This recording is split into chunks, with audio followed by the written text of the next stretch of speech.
Estamos voltando com o Festival Amparo e vale lembrar que o festival é uma iniciativa realizada pela Secretaria Municipal de Cultura de São Paulo, tá? Até dia 1º de agosto, artistas da música, do teatro, da poesia e das artes visuais apresentam seus trabalhos em palcos espalhados por toda a cidade. Numa metrópole como São Paulo, a cultura ocupa um espaço central na sociedade e na economia. Quando se fala em retomada pós-pandemia, a cultura representa uma das saídas de maior potencial para a crise que o país vive. A cultura multiplica trabalhos e oportunidades por meio de um ecossistema com muitas ramificações. E quem chega na casa é o pessoal do Teatro da Vertigem, um grupo que atua no Teatro Paulistano desde 2009. O Vertigem tem um currículo sensacional de trabalho, que inclui espetáculos como o Bom Retiro 958 metros, O Filho, Enquanto Ela Dormia. Em 2014, o grupo participou da 31ª Bienal de Arte de São Paulo, com a intervenção A Última Palavra é a Penúltima. O Teatro da Vertigem já levou seus trabalhos para apresentações em diversos países, como França, Alemanha, Chile. E para o Festival Amparo, o grupo vai projetar em sua sede a peça Enquanto Ela Dormia. No enredo, uma professora de literatura reaviva memórias recalcadas da infância depois de presenciar uma cena de assédio. Uma proposta ousada que você vai ver agora no Festival Amparo. Bom espetáculo. Abre a porta do quarto. O que mais você precisa saber?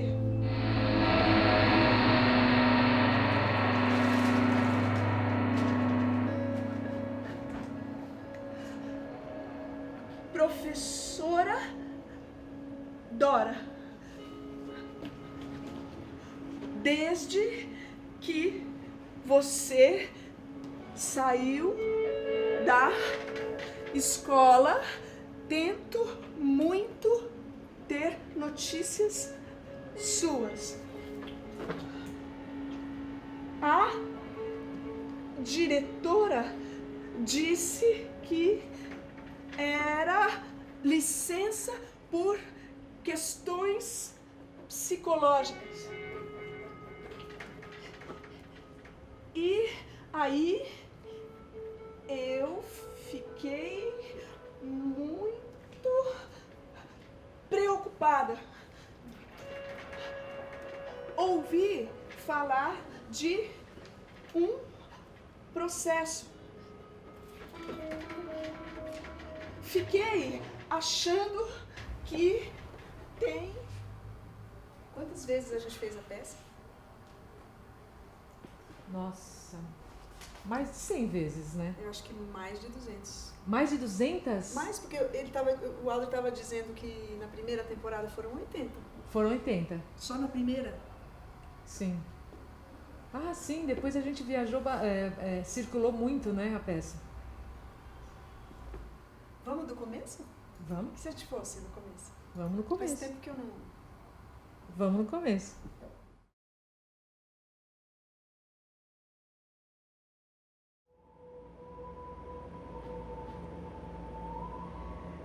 A mão dele deslizou pela coxa dela, por debaixo da saia. Ninguém viu. Ninguém podia ter visto.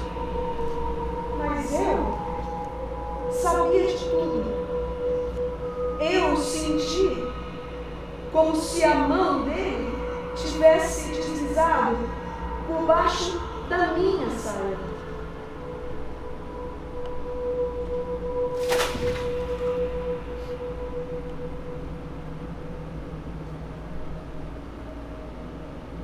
Ah, desculpa. Eu não ouvi o que a senhora disse. Ah, sim. Onde eu assino?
É aqui que dói.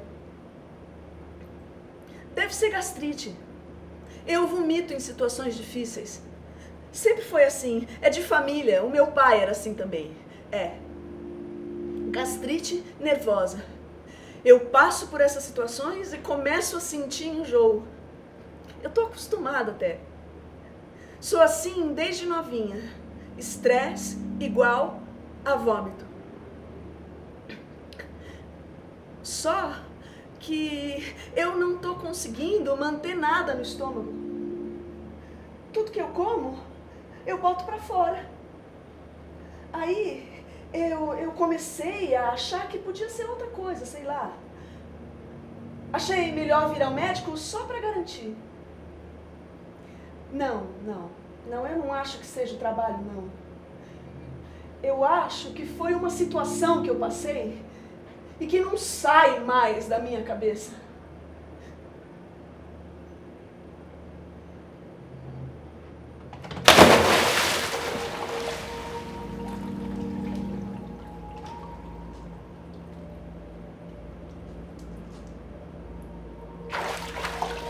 Ela estava dormindo.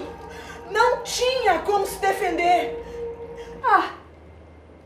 Uma situação meio chata num ônibus. Um cara passou a mão numa garota.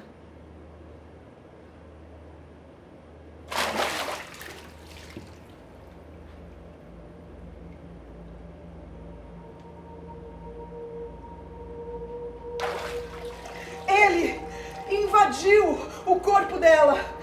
Penetrou o corpo dela. Eu vi tudo. E fui pra delegacia como testemunha. O dia inteiro lá, esperando pra depor. É meio chato tudo isso, né? A gente fica pensando.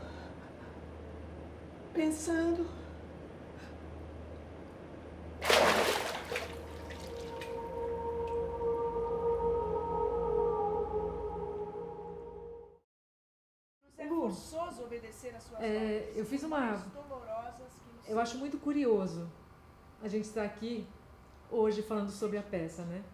Porque em 2017, faz 4 anos, nesse momento a gente estaria ensaiando Enlouquecidas, porque dia 2 de agosto a gente estrearia.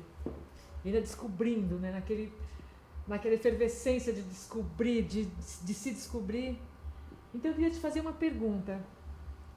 Como foi para você encontrar a Dora pela primeira vez? Primeira vez você diz primeira. Primeira. Primeira leitura do texto Primeira leitura. da Carol. É. Vou ter que me esforçar pra lembrar de tudo, faz tempo. Tá? Tá bom. Eu me lembro que a gente fez uma leitura aqui. Uhum. Uma leitura muito rápida. Você já tinha me contado um pouco. Quando você me convidou, e eu lembro que a gente fez uma leitura muito rápida, muito objetiva, assim, muito... E eu me lembro que a primeira impressão que eu tive não foi uma coisa que eu olhei para a peça e disse assim, nossa, essa peça foi escrita para mim. Não, né? Não... Porque a gente, por mais que faça teatro um monte de peça, um monte de vezes, a gente ainda acha que é assim, né? Que o milagre acontece. Olha, a peça diz assim, nossa, foi feita para mim. E agora, claro, agora eu sei que, na verdade, nunca é assim, não precisa ser assim, porque justamente dá a chance daquele texto virar uma peça de teatro como o que a gente fez é um processo de aproximação mesmo, né, Lili? Sim. Como que a gente faz para se aproximar do material? Né? O quanto a gente consegue, de fato, dialogar e não se impor sobre ele, e nem se submeter completamente, enfim, é um processo de diálogo que foi sendo aberto para mim devagar, assim, e que foi sendo aberto principalmente depois das coisas que você começou a fazer, porque você fazia workshop também, certo? Todo mundo fazia. Porque naquele momento, a primeira leitura, assim, do texto, além dessa sensação de que aquele texto talvez não tivesse sido escrito para mim, para que eu fizesse, eu achei a Dora uma mulher que, sei lá, talvez ela estivesse equivocada, talvez eu quisesse que ela... Por que ela não age tão mais rápido? Por que ela faz essas coisas e não faz outras coisas? Por que ela demora tanto? Por que hesita tanto? Por que tem tanto... Eu, né, no alto da minha pessoa resolvida, né, mulher resolvida, entre aspas, obviamente, achando que a personagem podia ser mais rápida, mais efetiva, né? Eu ainda demorei para entender muitas coisas. Claro, o processo foi para mim, mas o começo do processo já foi muito forte, assim. Durante as apresentações parece que era... Acho que a gente teve uma coisa oposta. Eu comecei muito forte, amo ver a peça, mas ali para mim ela estava constituída já mesmo, sabe? Ou digamos a importância dela, ou os pontos principais, ou isso, você diz, isso. Essa concepção maior. Porque eu acho que a Dora, ela me fez me aproximar nessas camadas que a gente foi tirando, que a gente foi entrando, que a gente foi percebendo dela, e ela foi tirando muitas camadas minhas mesmo. E aí eu descobri o feminino em mim. Porque assim, até aquele momento eu realmente não sabia. Era quase como se fosse... O soterramento era tamanho que era bem difícil, assim.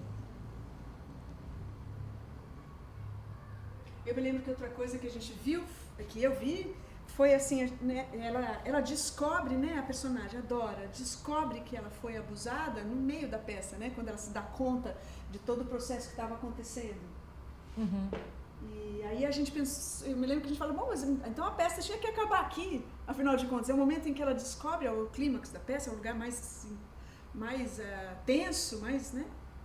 O que a gente faz agora com a outra metade, depois que ela descobriu? Como é que a gente vai levar essa pessoa, depois que ela descobriu tudo que foi feito com ela, o que vai ser o desdobramento disso na vida? E eu me lembro que o fato da Dora querer, como sua atitude principal, trocar seu sobrenome, tirar o sobrenome do pai e colocar o da mãe, enfim, tomar uma atitude pública de tirar o pai da vida dela, eu me lembro que no começo eu achava que era pouco. Sei lá, o que eu queria? Eu queria que a Dora pegasse uma capa e uma espada e saísse matando todo mundo. Não sei o que eu queria, né? Para mim, quando ela descobre que é o pai, não sei se você lembra quantas vezes a gente fazia passadão até ali. E afinando do começo até essa parte, porque realmente, assim, na hora que ela descobre, era uma outra questão para mim muito forte. E eu realmente não sabia para onde ir. Se eu ia, se eu continuava, ou se eu desistia e parava ali, sabe? Foi um momento muito tenso para mim. Só que a Dora me mostrou uma coisa, sabe? Que às vezes a gente, pelo menos para mim, às vezes parece que a gente quer fugir muito dos contos de fadas, né? Então essa Dora dos contos de fadas, que foge para os contos de fadas, eu não queria ela para mim. Então eu fui exatamente pro oposto, né? A super heroína da minha vida, né? Então nada afeta. E nessas camadas todas que eu fui percebendo quanto equívoco. Porque também não tem como, né? Se a gente faz um processo de criação de uma peça como essa, tão forte, né? Tão contundente, tão importante, um assunto que infelizmente não se esgotou de jeito nenhum. Não. Ou seja, a peça precisa ser feita muitas vezes. Se a gente faz um processo como esse e nada na gente se transforma, nada se modifica na maneira em que a gente possa ver, inclusive o mundo, né, e ver a personagem, então vale para quê, né, fazer a peça? Sério, eu fico pensando nisso, assim. Foi um encontro muito bom, né, entre nós, entre a equipe, foi muito bacana, mas eu fico pensando o que, se não tem mudança de visão de mundo, serve para quê? Eu me lembro que você às vezes falava para mim, nessa parte, Você está muito brava logo no começo. Você já chega, né? Dora chega na delegacia já dizendo, então, por que vocês não fizeram o que vocês tinham que fazer, policiais, que não viram o abuso dentro do ônibus? Olha lá, já veio revoltar. Eu me lembro que você dizia para mim, deixa ela começar um pouco mais suave, mas eu já estava indignada com tudo que estava acontecendo, é como se ela tivesse que se submeter à ideia que eu tenho dela, né? Sim. Isso é... E é isso, né, Lu? Ela estava vivendo a questão. E ela ainda, aí nessa parte ela nem sabia o porquê que aquilo mexia tanto com ela, né? Porque estava entendendo ainda. De como você via e que era muito diferente. As partes do texto a gente vê de uma forma muito diferente. Os enunciados, né? Essa daí, por exemplo, Carol fala vômito, eu falo endoscopia e você fala médica. E essa parte eu acho tão importante.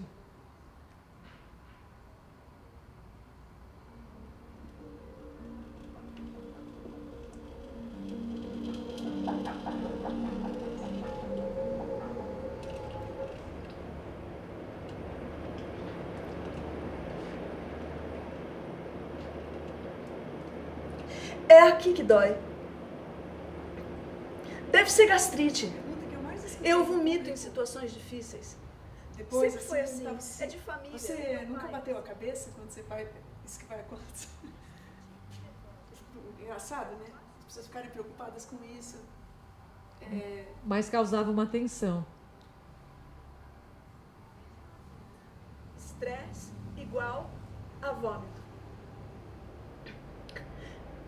Só que eu não estou conseguindo manter nada no estômago. Tudo que eu como, eu boto para fora. Aí eu comecei a achar que podia ser outra coisa, sei lá. Achei melhor vir ao médico só para garantir. Não, eu não acho que seja o trabalho, não. Eu acho que foi uma situação que eu passei e que não sai mais da minha cabeça.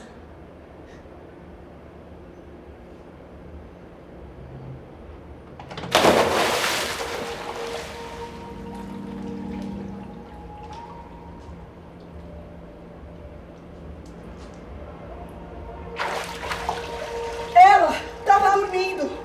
Não tinha como se defender. Uma situação meio chata no ônibus. Um cara passou a mão numa garota.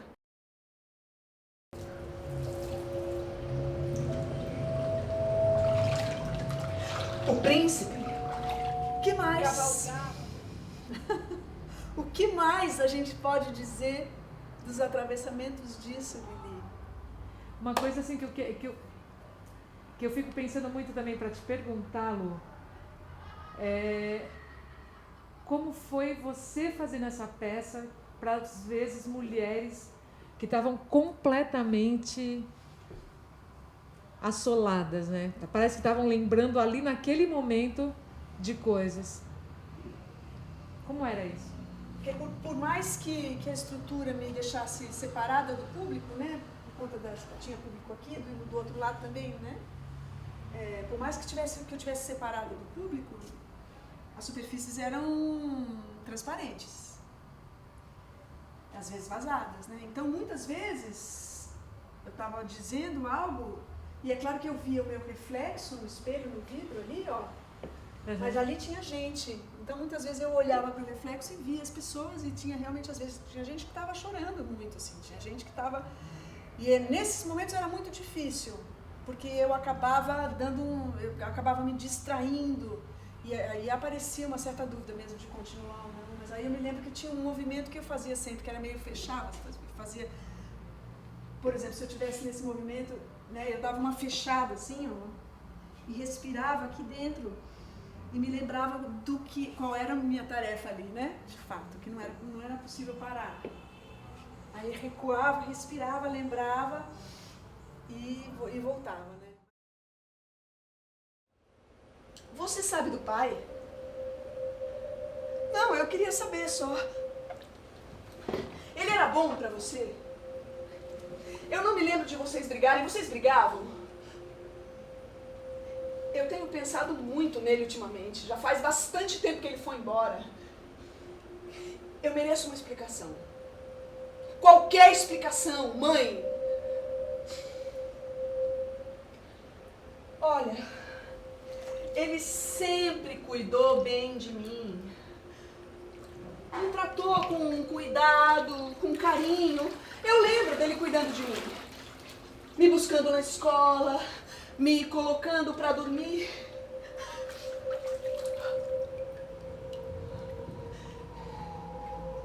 E enquanto ela dormia, o príncipe beijou seus lábios. Eu lembro, eu sei que eu lembro.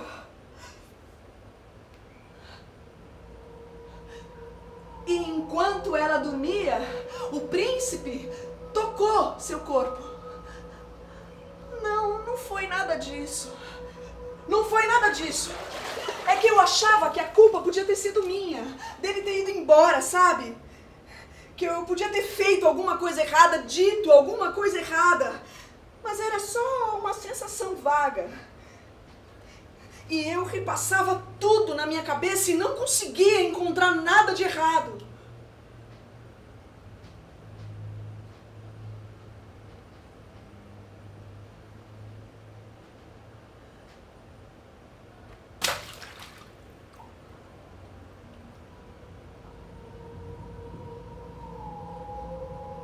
Depois de levar o coração de cervo para a rainha, o caçador fugiu para um reino muito distante e se casou com uma princesa que logo morreu. Você já teve a sensação de que a sua memória não é sua? Ou que pode até ser sua, mas não reproduz exatamente o que aconteceu? Tem alguma coisa errada. Você não sabe o que é, mas tem alguma coisa errada.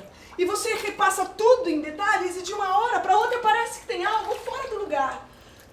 Como se tivessem arrancado algumas páginas de um livro ou colado umas figuras por cima. O caçador, que agora era príncipe, cavalgava pela floresta quando encontrou um esquife de cristal. E parecia que era assim mesmo. A história era coerente, as imagens combinavam com a narrativa e você nunca desconfiou que elas não eram dali. E dentro do esquife dormia uma linda princesa. Não, ela fingia dormir. Até passar o dedo por cima de uma das figuras. Os dedos afastaram a calcinha e foram penetrando devagar. Ela acordou e gritou. Não, os dedos afastaram a calcinha e foram penetrando devagar. Ela fingia dormir e não podia gritar.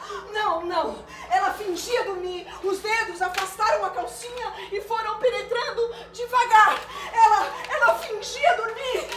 Ela queria gritar. Não. Quem arrancou as páginas? Por quê? Quando a história foi modificada, quem contou sua história? E quando você tenta descolar a imagem, sai junto um pedaço da folha.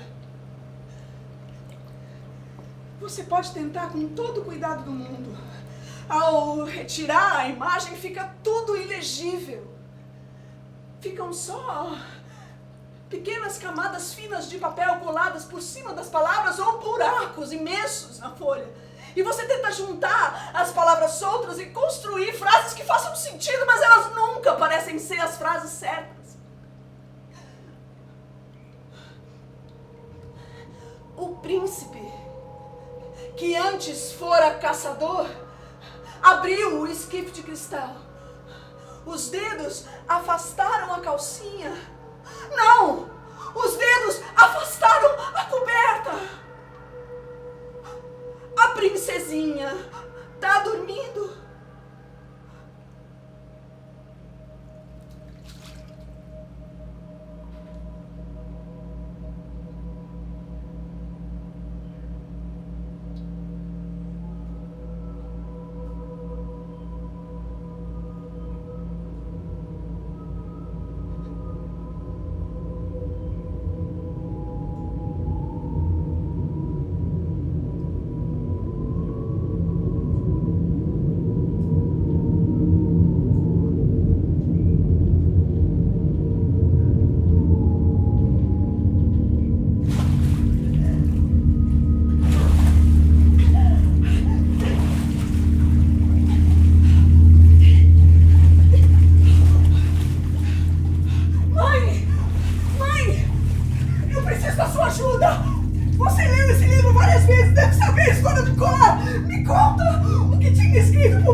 Mas ao final da peça era muito surpreendente, principalmente nas temporadas populares que a gente fez, em que havia um público que não é necessariamente um público de teatro que ia ver. Não conseguia encontrar nada de errado. No final tinha muita gente que vinha conversar. Não sei se alguém foi conversar com você também. Veio um homem uma vez conversar comigo. Ele, que achei muito interessante também. Ele veio conversar comigo porque ele trabalhava numa ONG de mulher, que ajudava mulheres que sofriam violência. E ele me pediu para levar essa peça para o local que ele trabalhava, que ele queria que todas elas vissem que era possível. Eu achei bonito da parte dele, né? Ele estava assim bem passado também com a história. Teve uma vez que não foi... Então, vinha muita gente no final dizer: isso que vocês fazem na peça foi exatamente o que aconteceu comigo. Só que em vez de ser o meu pai que me abusou, foi o meu avô. Isso que vocês fazem na peça foi exatamente o que aconteceu com a minha avó. Porque a minha avó era índia e foi roubada da família dela. Eu tinha muitas histórias assim, de mulheres que vinham chorando e mulheres que não vinham chorando, que vinham já superadas em algum momento, dizendo: mas eu sou feliz, eu tenho minha família, e eu reconstruí essa história. E tinha gente que não tinha nem tocado naquele assunto, enfim... Era muita gente mesmo, mas o mais bonito, Lili, foi uma vez que a gente nem tinha feito... Você não estava comigo?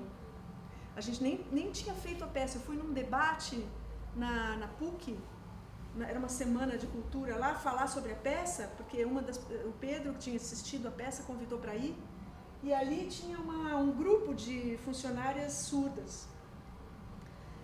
E elas estavam no debate.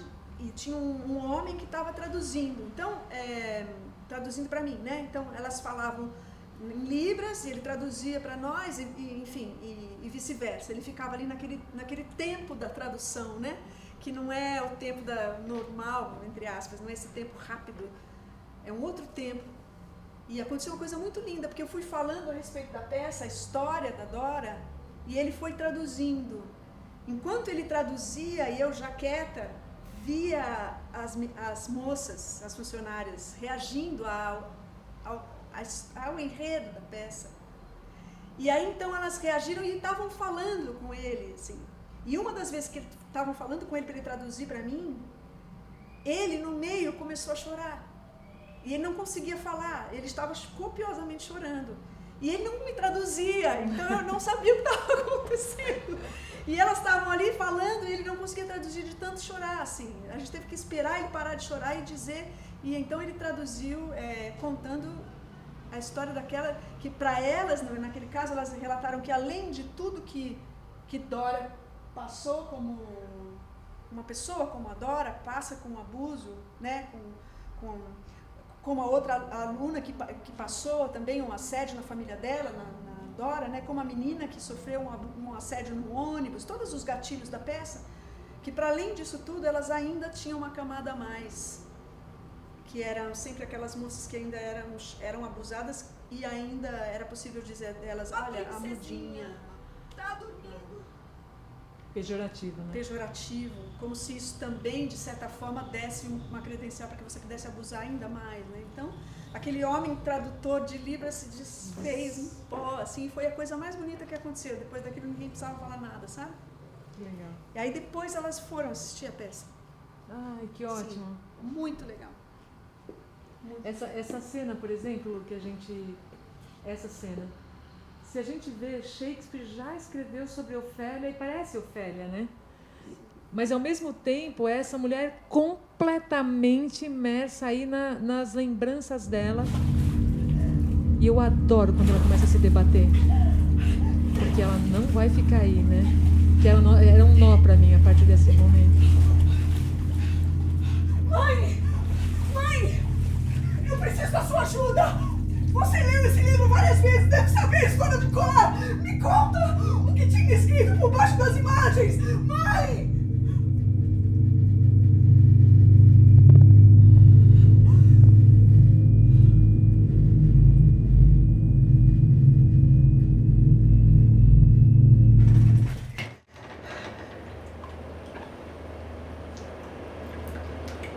Efetivamente ela lembrou de tudo, certo? Certo.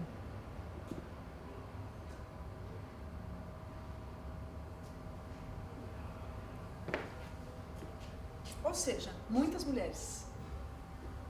Muitas mulheres esqueceram, muitas mulheres sofreram isso, muitas mulheres superaram e muitas mulheres tampouco superaram. E que tudo seja no seu tempo, de fato. Assim. Sim. E muitas mulheres com muita vergonha nem superaram, nem esqueceram. Mas se envergonharam de si, né, para continuar.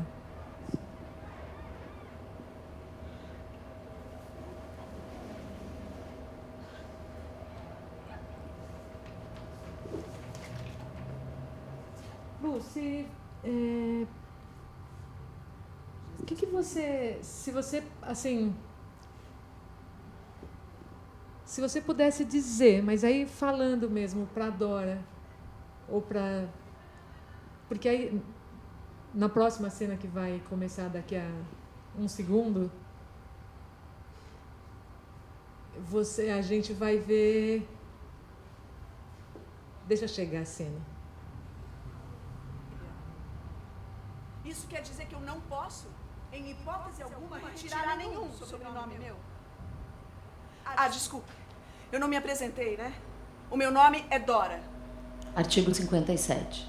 Qualquer alteração posterior de nome, somente por exceção e motivadamente, após audiência do Ministério Público, será permitida por sentença do juiz a que estiver sujeito o registro. Muito legal isso que eu estava falando, que a trajetória dela acaba finalmente, assim, se juntando a uma trajetória que é social, né? Que é de um monte de gente. Ela está sendo entrevistada, está em consulta com a advogada e a lei aparece como uma instância que absolutamente ignora. Sim.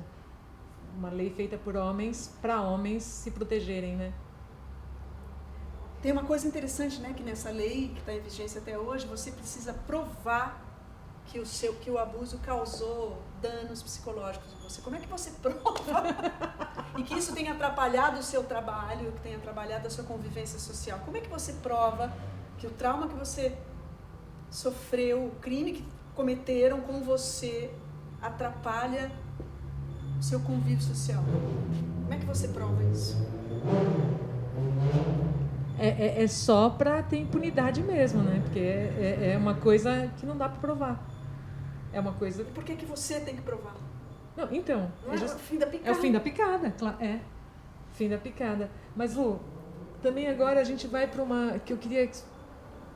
Assim, nessa próxima cena, eu acho muito... Uma coisa que eu gosto demais que a gente chegou é que quando você está... Nas fotos, quando você está... A Dora está falando, ela está no quarto que ela foi abusada. Muitas das fotos que a gente usou são fotos suas. Claro que isso não é completamente ficção, mas às vezes me dava uma coisa assim, gente, mas é a foto dela pequena que está ali, né? Quando eu estava assistindo, aí já era público. Era quase como se Lu, Lili, Dora, todo mundo ali, parece que a gente encostava mais nela, né, nessa hora. Porque a gente lembra de várias imagens de abuso, mesmo a gente nunca tendo sido abusada. Aí eu fico me perguntando, queria saber um pouco, né, como que é essa cena para você, assim, de depoimento pessoal mesmo, sabe? Porque tem ali uma coisa, tem a hora que vai até a carta, que você é professora, tinha suas fotos em cima da foto dela, porque a gente trouxe uma coisa do real, que é seu, para uma coisa ficcional total, né? Uma coisa que, desde o começo, eu queria que... Porque eu penso por imagens também, né, Lu? Então, eu queria que as imagens, elas fossem muito, assim... extremamente fiel ao texto da Carol. Eu não queria que fosse nem mais nem menos. E aí eu mergulhei muito também nessa... vocês sabem, né? Tudo que eu tinha passado, eu estava passando. E o que isso representava assim para mim. Então, eu fazia umas ligações muito rápidas, né? Quando a pessoa... Na hora que você cai, até eu me lembro de eu pensando, te perguntando, Lu, você topa cair, esse mergulho direto nessa piscina? Porque eu acho que foi na hora que que o trauma veio, ela caiu direto nas memórias, né? Ela não foi andando. Aí você disse, não, vamos tentar, aqui nessa sala ainda. Vamos tentar. Aqui, bem aqui. Bem aqui nessa sala. E aí você, você caiu. Aí depois você falou assim pra mim, será que tem um EVA, alguma coisa pra pôr só pra amortecer um pouco o tombo? A queda. Eu falei, claro. E isso também foi muito legal, porque... Quantos projetores eram? 5? Acho que 5, né? 5.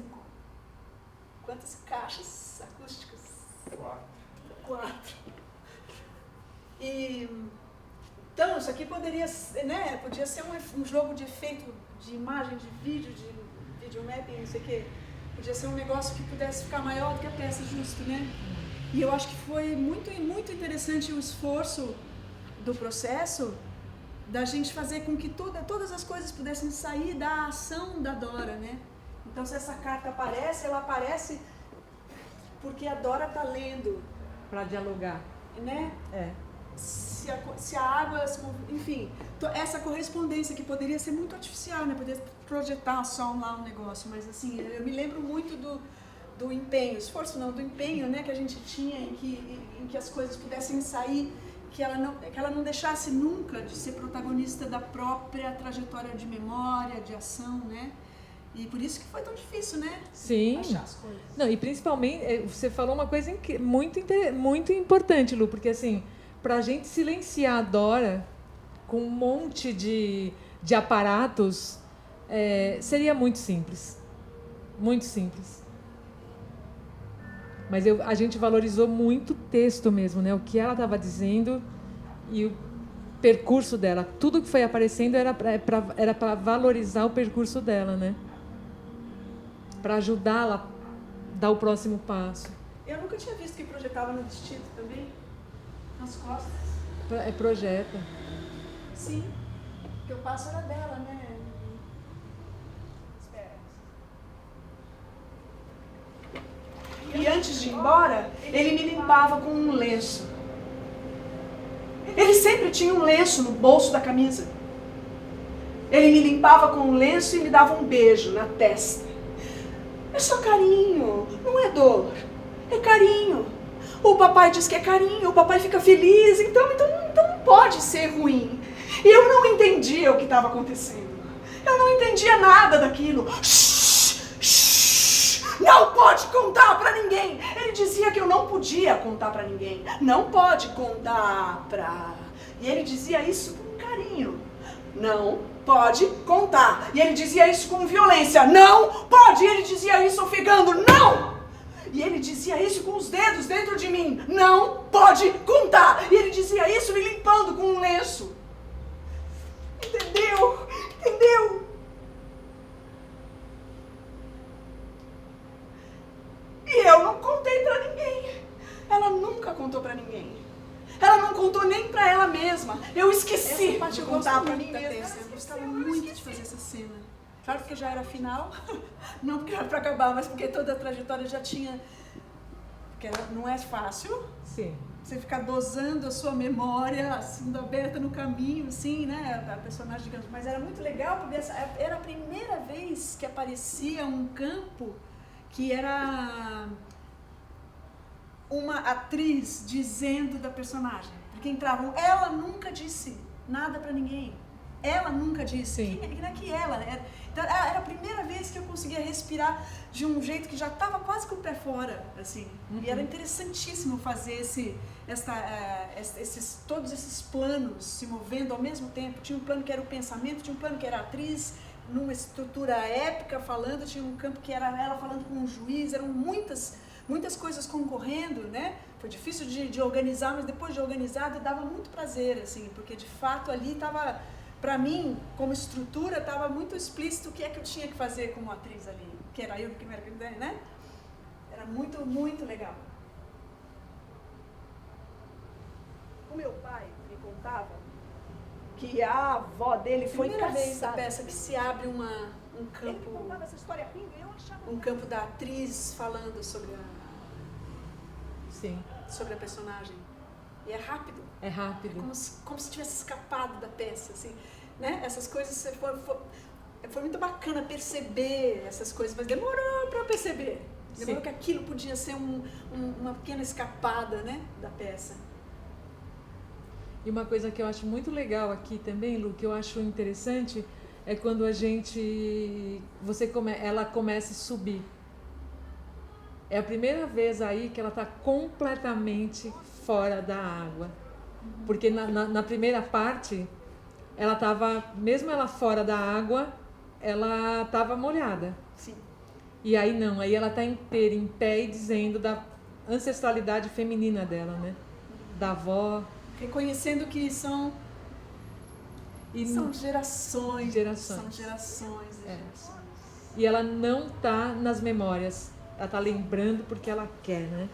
E lembrando que é com ela, que é com a aluna, que é com a moça do ônibus, que é com a psicóloga, que é com a advogada e que é com a mãe também. Que é com... E dali a pouco. Aí também você vai. Aqui também. Aí tem Aí uma também queda. foge.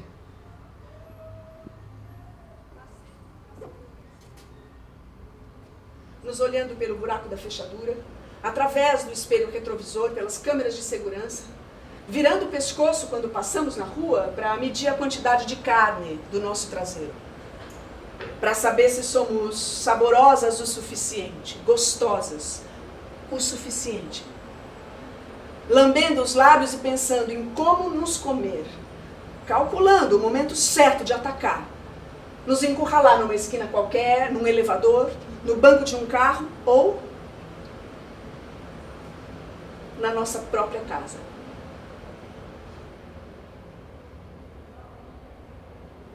Essa era uma hora que dava para olhar direto para o público e as cabeças faziam assim. Eu tô fazendo assim. E às vezes tinha umas pessoas que faziam assim. Tipo, não é comigo. Processo 080-2143, retificação ou suprimento ou restauração de registro civil, retificação de nome, vistos. Dora Boité ajuizou a ação de retificação de registro civil visando a supressão do sobrenome de seu genitor, Boité, pois alega ter sido vítima de abuso sexual quando criança, razão pela qual pretende a substituição dele pelo apelido de família da sua genitora, Nascimento. Nos termos do disposto dos artigos 56 e 57 da Lei nº 6.015 de 1973, os apelidos de família não podem ser suprimidos. O que se permite é a alteração do nome que expõe a pessoa ao ridículo, o acréscimo de outros nomes de família ou substituição do nome por apelido público e notório, ou seu acréscimo, sempre sem prejuízo do apelido de família, também conhecido como sobrenome. Transcendendo a mera individualidade, é o patronímico indisponível, exigindo a lei que, em caso de alteração, não venha a ser prejudicado como irremediavelmente ocorrerá. O indivíduo não pode dispor daquilo que pertence a todo o grupo familiar, como entidade. Há liberdade da formação dos nomes, mas o sistema jurídico exige que a pessoa tenha os patronímicos que identifiquem sua condição de membro de sua família e o prenome que a individualiza entre seus familiares. Destaque: a pretensão da autora de supressão do apelido de família do seu genitor, ainda que substituído pelo apelido de família da sua mãe, não pode ser acolhido. Diante do exposto, julgo improcedente o pedido formulado e, em consequência, julgo extinto o processo, com resolução do mérito, com fundamento do artigo 269, parágrafo 1º do Código de Processo Civil.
Olha, que eu acho isso é outra coisa importante, acho que ela desceu, ela joga tudo que aprisionava dentro das memórias ali, né? E ela vai ficar nesse quadrado. Que é onde ela recebe o veredito, se ela conseguiu trocar o sobrenome dela, tirar o sobrenome do pai e conseguiu da mãe. É claro que não consegue. Claro que não. Não consegue. agora. Mas ela não podia conseguir, ela não ia conseguir isso dado. Não, por que não? Ela vai conquistar. Não é. Porque é isso. Porque tá em tudo. Você não vai conseguir. Não vai. E vão te dizer, você não vai conseguir. Você não vai conseguir. A lei não permite. E não é assim. Você tem que provar. Quem disse que é verdade? Você tem certeza? Você tem certeza que isso que aconteceu?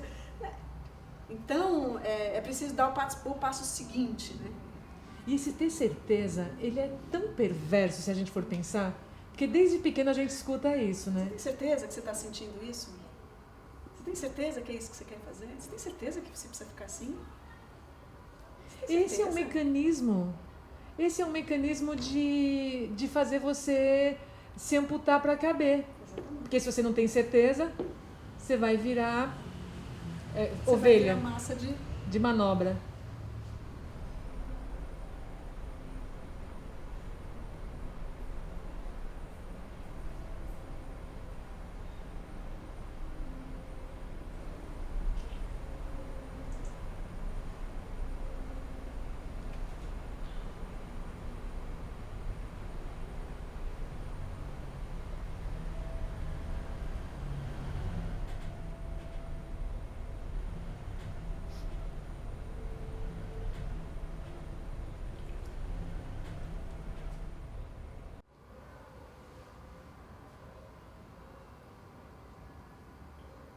E era bom que vazasse, né? Nossa! Não para quem tinha que recolher a água, não é? Mas para quem estava terminando a peça, era legal. Porque é como se, de fato, né? As memórias espalhassem aí pelo mundo para dar o testemunho, Exatamente. Né? Então, essa cena. E um monte de vidros, né, também. Um monte de vidro. Para ficar aí meio como pavimentando o caminho. Vamos quebrar. Você queria quebrar a parede inteira, né, Lili? Queria que quebrasse tudo. Então, essa é a última cena que já era muito interessante o que as pessoas diziam a respeito dessa cena, de não entender quem é que estava falando, se era Dora, se era a atriz, se a peça tinha acabado, se a peça não tinha acabado, e daqui a pouco eles percebem que estão sendo colocados no lugar de alunos e que isso é uma aula na escola, uma aula que a Dora dá de literatura depois de tudo que aconteceu, ou seja, uma outra professora que está ali, que não é a mesma professora do começo, é uma professora que agora reconstrói a própria experiência de si nos outros e a própria experiência de pública, da fala pública. Ela descobre realmente o timbre da voz dela, né? É outro timbre, é outra luz. É outro tudo. E aí eu me encontrei com ela como professora também, que eu sou, né? Entendendo que a fala pública da gente, para além... Claro que no teatro a fala é pública, mas para uma professora também é. Claro. Você fala no mundo, você não fala só dentro de casa, ou você não cala só dentro de casa, você fala no mundo, né? E pelo que ela fala, o texto é bem o papel mesmo, né? Assim, desses professores que vão mudar a tua vida, né?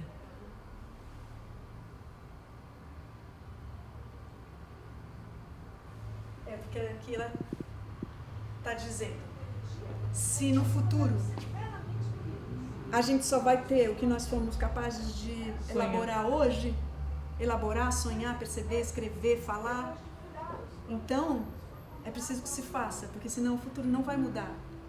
A gente só tem a gente mesmo, certo? Certo. E aí ela faz uma espécie de jogo, propõe ali para que as pessoas escrevam, claro que não vai escrever nada. Às vezes a gente tinha um público de escolar, tipo ensino médio, era engraçado. Na hora em que a professora falava, a Dora falava, vamos fazer uma pequena redação, os alunos faziam, até que eles percebiam que o jogo era outro, né? Mas é isso, se tratava de reconstruir mesmo, esta questão da Dora e da arte, do lugar pedagógico e do pensamento, né, da escrita. Do quanto isso reconstrói o mundo, reelabora o mundo e projeta outras coisas, né? É muito bacana terminar o espetáculo dessa maneira. Sim. E aí eu entendia que o que a Dora fez não foi pouco de jeito nenhum. Agora, Nessa hora hoje em dia, que a personagem do jeito que está na dramaturgia ainda está com pensamentos, ela ainda recorre a uma estrutura que para nós já tinha sido quebrada. Já tinha sido quebrada. estamos submetidos àqueles que são mais poderosos do que nós? Para que ele tem servido? E era muito a interessante nossa a relação com o público também, porque às vezes eu fazia uma pergunta a alguém, né, fazia uma pergunta lá e às vezes alguém respondia, era muito... Sim. E uma vez uma pessoa do público disse assim, eu queria fazer uma pergunta, como é que vocês fizeram essa peça tão rápido? Ele perguntou no meio da peça. E o rápido tinha a ver com um caso de um abuso dentro do ônibus que tinha acontecido 2 semanas antes e a gente estava ali perto, né, na mesma região de São Paulo e tal. Sim. Eu lembro de um senhor dizendo para você, não foi o professor. Não foi o professor. Não foi o professor. Ele não fez nada. Ele, não foi o professor. Não foi. Era muito interessante aquele momento de... É muito interessante quando o público vem para julgar, de fato, né? É que eles entraram, né, na ficção. Do jeito que você fez, eles entravam, né? Foi afastado. Uma denúncia de assédio. Ela denunciou. E agora era o momento em que a Dora revelava para todo mundo que se o nome não foi mudado judicialmente ou se foi, dane-se, porque eu vou mudar o meu nome. Eu mudei o meu nome, né? Eu mudei o meu nome. Eu me faço. Então anota aí, mudei o meu nome. Sim. Então aí ela vira meio de capa espada mesmo. Aí é bonito. É bonito. Não é seco. Ainda tem emoção.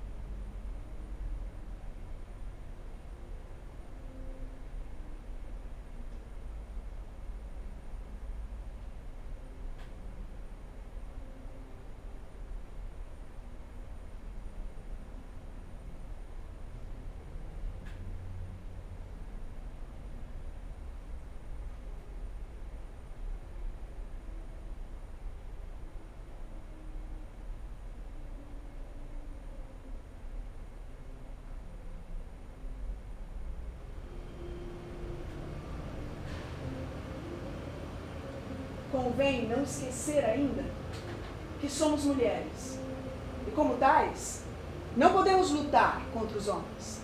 E também que estamos submetidas a outros mais poderosos e que nos é forçoso obedecer às suas ordens, por mais dolorosas que nos sejam. Alguém sabe que texto é esse? Essas linhas que eu acabei de falar, alguém sabe a que texto pertence? Não?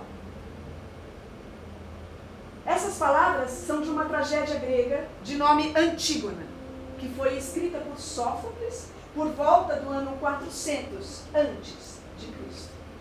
Ali, naquela sociedade e naquele lugar, o teatro, a tragédia, era uma coisa muito importante, cumpria várias funções naquela sociedade. Eu gostaria de destacar uma delas, que é, de certa forma, um aspecto moralizante. Assim sendo, todos aqueles que faziam coisas que a lei não previa, ou que a lei não permitia, essas pessoas eram severamente punidas. E com os personagens da tragédia não era diferente. Portanto, por exemplo, Édipo, depois de furar os próprios olhos, foi condenado ao exílio.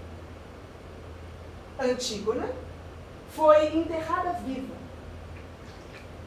Medeia, um outro exemplo? Não, Medeia não. Medeia não. Na verdade, Medeia não era grega. Ela veio de um país bárbaro, de um outro país. E ela também era feiticeira, portanto, a lei não funcionava exatamente para Medeia como deveria funcionar para todos os outros cidadãos. Eu gosto muito da Medeia, assim, sem dúvida. Eu prometo que eu trago um outro dia para a gente conversar sobre isso. Mas hoje eu gostaria especificamente de falar sobre a lei. Tá bem? Muito bem. Pensem comigo agora. Hoje em dia, quem é que faz as leis? Nós, mulheres, podemos lutar contra os homens hoje? Nós todos aqui estamos submetidos àqueles que são mais poderosos do que nós? Para que é que tem servido a nossa lei hoje em dia? Muito bem. Eu gostaria que vocês escolhessem um problema, uma questão, algo que vocês gostariam que fosse modificado e que, de certa forma, a lei não permite que essa mudança ocorra ainda. Pode ser um problema aqui mesmo, pode ser na casa de vocês, na nossa cidade, no nosso estado, no nosso país, no mundo, por que não? Escolham um desses problemas e escrevam para mim uma pequena redação de 20 a 25 linhas, não precisa ser muito. Aquilo que for suficiente para que vocês apresentem o seu ponto de vista e, ao mesmo tempo, ofereçam uma solução. Inventem. Imaginem aquilo que ainda não existe. Há pouquíssimo tempo atrás, o professor de educação física foi afastado por denúncia de assédio de uma aluna. Ela denunciou e ele foi afastado. Alguma pergunta, alguma dúvida? Alguma questão? Claro. Eu não me apresentei, não é? Claro, eu esqueci. Eu sou a nova professora de literatura de vocês e o meu nome é Dora Nascimento.